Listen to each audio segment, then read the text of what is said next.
ஐயம்மா, என்னம்மா? நேத்து பாத்தியா என்னத்த? இந்த கபடி மேட்ச்ல ஒரு பொண்ணு ஜெயிச்சு தங்க பதக்கம் வந்திருக்கு பாத்தியா? கிருத்திகாவா கார்த்திகாவா ஒரு பொண்ணு செமையா ஆடுது பாத்தியா? இந்த பைசன் படத்துல பார்த்த மாதிரியே இருக்குல்ல. அப்படியா? அதே மாதிரி ஒரிஜினாலிட்டியா இருக்கு. படம் பார்த்துட்டு சொல்லுது. என்ன படம் பார்த்துட்டு வரல லூசு, அந்த பொண்ணு நேத்து விளாண்டது இந்த வீடியோ நிறைய வருது இல்ல, சூப்பரா இருக்கு. ஆமா, உதயநிதி நேரம் பிரைஸ் கொடுத்திருக்காரு, 25 லட்சமா என்னமோ போட்டிருக்காரு. நீ ஏன் சோகமா இருக்கீங்க? இல்ல, என்னையே அந்த மாதிரி விளையாட விட்டுருந்தா நானும் போய் ஜெயிச்சுட்டு வந்திருப்பேன். அதுக்கு கபடினா என்னன்னு தெரியணும். நான் கபடி பிளேயர் தான். என்ன கபடி பிளேயரா? ஆமா. என்ன தெரியும் உனக்கு கபடியில?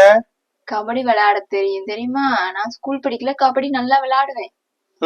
அது எங்க வீட்டுல அது பசங்க தான் விளையாடணும், பொம்பளை பிள்ளைகள் விளையாடக்கூடாது அப்படின்னு சொல்லி வேண்டான்ட்டாங்க, தெரியுமா? விட மாட்டேன்ட்டாங்க. இல்லாட்டி நானும் ஒரு கபடி பிளேயரா மாறி இருப்பேன். அப்படியா மதியா? இது தெரியாம போச்சே. அதுக்காண்டி இப்ப நான் நம்ம என்ன படம் இந்த ஃபுட்பால் எல்லாம் விளையாடுறோடனே நீ வீட்டுக்குள்ள இருக்காதம்மா, முகம் தேவையில்லம்மா, வெளியில வாமான்னு சொல்லுவாங்க. அந்த மாதிரி கதெல்லாம் கொடுத்து உன்னை வெளியே அனுப்பிலாம் வைக்க முடியாது. நான் இப்ப போறேன்னு சொல்லல, இல்ல சொல்லுதேன். சரியா? நீ கபடி பிளேயர் தான், உனக்கான விருது என் கையில.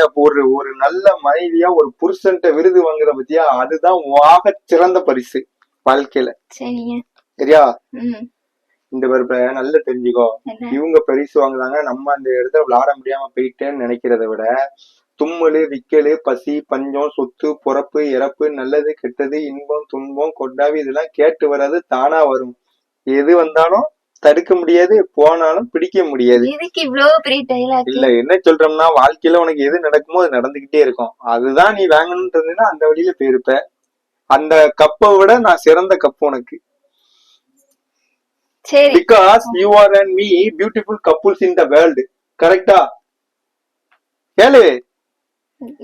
பிடிச்சிருந்தா ஃபாலோ பண்ணுங்க எல்லாரும் மறக்காம.